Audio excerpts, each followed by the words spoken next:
ಎಲ್ಲರಿಗೂ ನಮಸ್ಕಾರ. ಡಿಸೆಂಬರ್ 30 ವೈಕುಂಠ ಏಕಾದಶಿ ದಿನ ಈ 6 ವಸ್ತುಗಳನ್ನು ಮನೆಗೆ ತಂದರೆ ವರ್ಷಪೂರ್ತಿ ಹಣ, ಅದೃಷ್ಟ, ಐಶ್ವರ್ಯ ಸಿಗುತ್ತೆ. ವಿಷ್ಣು, ಲಕ್ಷ್ಮಿ, ತುಳಸಿ ದೇವಿ ಕೃಪೆಯಿಂದ ನೀವು ಅಂದುಕೊಂಡೆಲ್ಲ ಕೆಲಸಗಳು ಆಗಲು ಈ ದಿನ ಯಾವ ನಿಯಮಗಳನ್ನು ಪಾಲಿಸಬೇಕು ಎಂದು ಈಗ ತಿಳಿದುಕೊಳ್ಳೋಣ.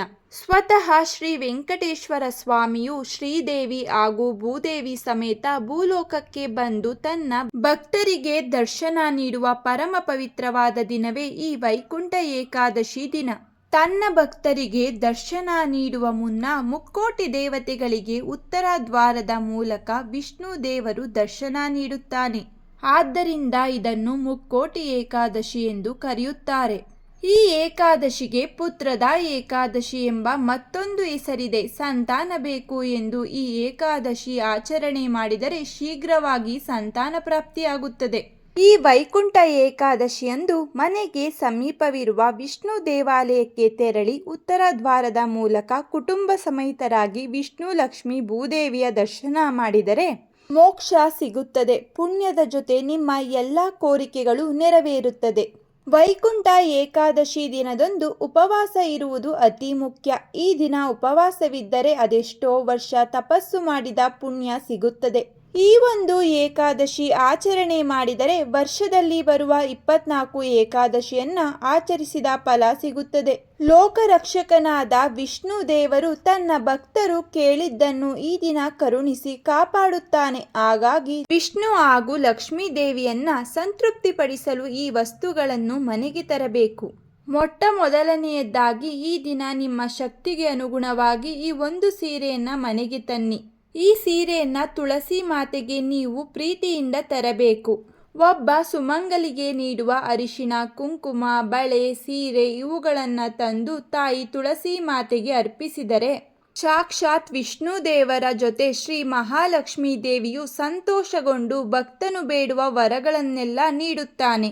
ನೀವು ತಂದ ಸೀರೆ, ಬಳೆ, ಅರಿಶಿಣ, ಕುಂಕುಮವನ್ನು ಒಂದು ತಟ್ಟೆಯಲ್ಲಿ ಇಟ್ಟು ದೇವಿಗೆ ತಾಂಬೂಲ ಸಮೇತ ಅರ್ಪಿಸಿ ತುಳಸಿ ಚಾಲಿಸವನ್ನ ಮರೆಯದೆ ಕೇಳುತ್ತಾ ಭಗವಾನ್ ವಿಷ್ಣು ದೇವರನ್ನ ಮನಸ್ಸಿನಲ್ಲಿ ಸ್ಮರಿಸಿ. ನಿಮ್ಮ ಕೆಲಸದಲ್ಲಿ ಇರುವ ಅಡೆತಡೆಗಳು ದೂರವಾಗಿ ವರ್ಷಪೂರ್ತಿ ನೀವು ಮುಟ್ಟಿದ್ದೆಲ್ಲ ಚಿನ್ನವಾಗುವಂತೆ ಬೇಡಿಕೊಳ್ಳಿ. ವೈಕುಂಠ ಏಕಾದಶಿಯ ದಿನದಂದು ತುಳಸಿಯ ಮುಂದೆ 11 ದೀಪ, 21 ದೀಪ ಅಥವಾ 51 ದೀಪಗಳನ್ನು ಬೆಳಗಿಸಿದರೆ ನಿಮ್ಮ ಉದ್ಯೋಗದಲ್ಲಿರುವ ಸಮಸ್ಯೆಗಳು ದೂರವಾಗುತ್ತದೆ. ಮನೆಯಲ್ಲಿ ಯಾವಾಗಲೂ ಬಡತನ, ಹಣಕಾಸಿನ ಸಮಸ್ಯೆಗಳು ಬರುತ್ತಿದ್ದರೆ ದೂರವಾಗಿ ಅದೃಷ್ಟದಿಂದ ಜೀವನ ಬದಲಾಗುತ್ತದೆ.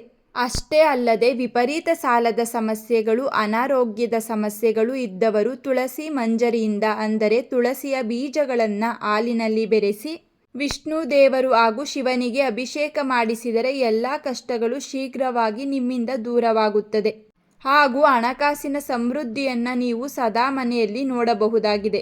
ಮಹಾವಿಷ್ಣುವಿಗೆ ತಿರುಪತಿಯಲ್ಲಿ ಪ್ರತಿದಿನವೂ ಪಚ್ಚೆ ಕರ್ಪೂರದಿಂದ ಸೇವೆಗಳನ್ನು ನಡೆಸಲಾಗುತ್ತದೆ. ಪಚ್ಚೆ ಕರ್ಪೂರ ಎಂದರೆ ಶ್ರೀ ಮಹಾವಿಷ್ಣುವಿಗೆ ಅತ್ಯಂತ ಪ್ರಿಯವಾದ ವಸ್ತುವಾಗಿದೆ. ಹಾಗಾಗಿ ಏಕಾದಶಿ ದಿನದಂದು ಪಚ್ಚೆ ಕರ್ಪೂರದಿಂದ ಆರತಿ ಬೆಳಗಿದರೆ ವಾತಾವರಣ ಶುದ್ಧಿಯಾಗುವುದರ ಜೊತೆ ವಿಷ್ಣು ದೇವರಿಗೆ ಅತ್ಯಂತ ಪ್ರಿಯರಾಗುತ್ತೀರಿ. ಆದ್ದರಿಂದ ಈ ವೈಕುಂಠ ಏಕಾದಶಿಯಂದು ಮನೆಗೆ ತಪ್ಪದೆ ವಿಷ್ಣು ದೇವರನ್ನು ನೆನೆದು ಪಚ್ಚೆ ಕರ್ಪೂರವನ್ನ ಮನೆಗೆ ತನ್ನಿ. ಉತ್ತರ ದ್ವಾರದ ಮೂಲಕ ವಿಷ್ಣು ದೇವರನ್ನ ದರ್ಶಿಸಲು ದೇವಸ್ಥಾನಗಳಿಗೆ ಹೋದಾಗ 1-2 ಏಲಕ್ಕಿಯ ಜೊತೆಗೆ ನಿಮ್ಮ ಕೈಲಾದಷ್ಟು ನಾಣ್ಯಗಳನ್ನು ದೇವಾಲಯದ ಉಂಡಿಗೆ ಹಾಕಿ ಬನ್ನಿ. ಇದರಿಂದ ಹಣದ ಸಂಕಷ್ಟಗಳೆಲ್ಲವೂ ದೂರವಾಗಿ ಆ ಶ್ರೀಮನ್ನಾರಾಯಣನ ಅನುಗ್ರಹ ಪ್ರಾಪ್ತಿಯಾಗುತ್ತದೆ. ವಿಪರೀತ ಸಾಲಗಳು ಇದ್ದವರು ಈ ಒಂದು ಪರಿಹಾರವನ್ನ ವೈಕುಂಠ ಏಕಾದಶಿಯ ದಿನ ಮಾಡಿದರೆ ಸಾಲದ ಋಣದಿಂದ ಮುಕ್ತರಾಗಲು ವಿಷ್ಣು ದೇವರು ಬಂದು ದಾರಿಯನ್ನ ತೋರುತ್ತಾನೆ.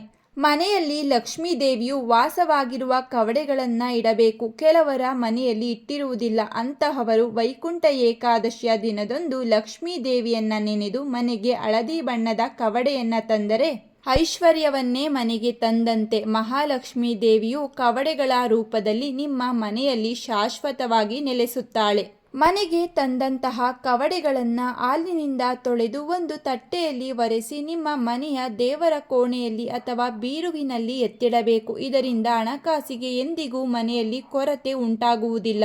ವೈಕುಂಠ ಏಕಾದಶಿಯ ದಿನ ವಿಷ್ಣು ದೇವರಿಗೆ ಏಲಕ್ಕಿ ಮಾಲೆಯನ್ನು ಅರ್ಪಿಸಿದರೆ ಮನೋಕಾಮನೆಗಳು ಈಡೇರುತ್ತವೆ. ಏಲಕ್ಕಿ ಮಾಲೆಯನ್ನ ತಯಾರಿಸಲು ಮಾಡಲು ಮನೆಗೆ ಈ ದಿನದಂದು ಏಲಕ್ಕಿಯನ್ನ ತರಬೇಕು. ಏಲಕ್ಕಿಯು ಮನೆಗೆ ಪ್ರವೇಶ ಮಾಡಿದಂತೆಯೇ ಮನೆಗೆ ಪಾಸಿಟಿವ್ ಶಕ್ತಿ ಪ್ರವೇಶ ಮಾಡುತ್ತದೆ. ಮನೆಯಲ್ಲಿನ ನಕಾರಾತ್ಮಕ ಶಕ್ತಿಗಳು ದೂರವಾಗಿ ಮನೆಯಲ್ಲಿ ಇದ್ದಂತಹ ಕಷ್ಟಗಳು ಕಡಿಮೆಯಾಗುತ್ತದೆ. ಹಣದ ಅರಿವು ಮನೆಗೆ ಹೆಚ್ಚಾಗುತ್ತದೆ. ಸಂಪಾದನೆ ಮಾಡಿದ ದುಡ್ಡು ಮನೆಯಲ್ಲಿ ನಿಲ್ಲುತ್ತಿಲ್ಲವೆಂದರೆ ವೈಕುಂಠ ಏಕಾದಶಿ ದಿನದಂದು ಏಲಕ್ಕಿಯನ್ನು ಮರೆಯದೆ ಮನೆಗೆ ತರಬೇಕು. ವಿಷ್ಣು ದೇವರು ಉತ್ತರ ದ್ವಾರದ ಮೂಲಕ ದೇವತೆಗಳಿಗೆ, ಮಾನವರಿಗೆ, ಇಡೀ ಪ್ರಾಣಿ ಪಕ್ಷಿ ಸಂಕುಲಕ್ಕೆ ದರ್ಶನ ನೀಡಲು ಭೂಲೋಕಕ್ಕೆ ಬರುವಂತಹ ಅದ್ಭುತ ದಿನ ಇದಾಗಿರುತ್ತದೆ. ಈ ದಿನದಂದು ಮನೆಯ ಮುಂದೆ ದೀಪಗಳನ್ನ ಬೆಳಗಿಸಬೇಕು. ನಿಮ್ಮ ಮನೆಗಳಲ್ಲಿ ಮಣ್ಣಿನ ದೀಪ ಇಲ್ಲವೆಂದಾದರೆ ವೈಕುಂಠ ಏಕಾದಶಿಯ ದಿನದಂದು ತಪ್ಪದೆ ತರಬೇಕು. ಸಾಧ್ಯವಾದಷ್ಟು ಮಣ್ಣಿನ ದೀಪಗಳನ್ನ ತನ್ನಿ. ಸಂಜೆ ಸಮಯದಲ್ಲಿ ಆ ದೀಪಗಳನ್ನ ಮನೆಯ ಮುಂಭಾಗದಲ್ಲಿ ಬೆಳಗಿಸಿದರೆ ನಾರಾಯಣನ ಜೊತೆಗೆ ಮಹಾಲಕ್ಷ್ಮಿಯು ಮನೆಗೆ ಪ್ರವೇಶ ಮಾಡುತ್ತಾರೆ. ಈ ದಿನ ಕಪ್ಪು ಬಣ್ಣದ ಬಟ್ಟೆಗಳನ್ನ ಧರಿಸಬಾರದು. ಯಾರ ಮೇಲೂ ಕೋಪ ಮಾಡಿಕೊಳ್ಳಬಾರದು. ಸುಳ್ಳನ್ನ ಬಾಯಲ್ಲಿ ನುಡಿಯುತ್ತಾ ಏಕಾದಶಿಯನ್ನ ಆಚರಣೆ ಮಾಡಬಾರದು. ಅನ್ನವನ್ನ ಸೇವಿಸಬಾರದು. ಪಕ್ಷಿ ಪ್ರಾಣಿಗಳಿಗೆ ನೋವನ್ನ ಉಂಟು ಮಾಡಬಾರದು. ಬ್ರಹ್ಮಚಾರ್ಯವನ್ನ ಪಾಲಿಸಬೇಕು. ಈರುಳ್ಳಿ ಬೆಳ್ಳುಳ್ಳಿಯನ್ನ ಸೇವನೆ ಮಾಡಬಾರದು. ವೈಕುಂಠ ಏಕಾದಶಿ ದಿನದಂದು ನೀರಿಗೆ ಸ್ವಲ್ಪ ಪಚ್ಚೆ ಕರ್ಪೂರವನ್ನ ಬೆರೆಸಿ ಆ ನೀರನ್ನ ಮನೆಗೆ ಪ್ರೋಕ್ಷಣೆ ಮಾಡಿದರೆ ಮನೆಯಲ್ಲಿ ಧನಾತ್ಮಕ ಶಕ್ತಿ ವೃದ್ಧಿಯಾಗುತ್ತದೆ. ಈ ಏಕಾದಶಿ ದಿನದಂದು ದಾನಗಳನ್ನ ನೀಡಿದರೆ ನಿಮ್ಮಲ್ಲಿರುವ ಸಂಪತ್ತು ದುಪ್ಪಟ್ಟಾಗುತ್ತದೆ. ಅತ್ಯಂತ ಚಳಿ ಇರುವ ಈ ಸಮಯದಲ್ಲಿ ಅವಶ್ಯಕತೆ ಇದ್ದವರಿಗೆ ಹೊದಿಕೆ, ಚಾಪೆ, ಪಾದರಕ್ಷೆ, ಛತ್ರಿ, ದವಸ ಧಾನ್ಯಗಳನ್ನ ನೀಡಿದರೆ ತುಂಬಾ ಒಳ್ಳೆಯದು.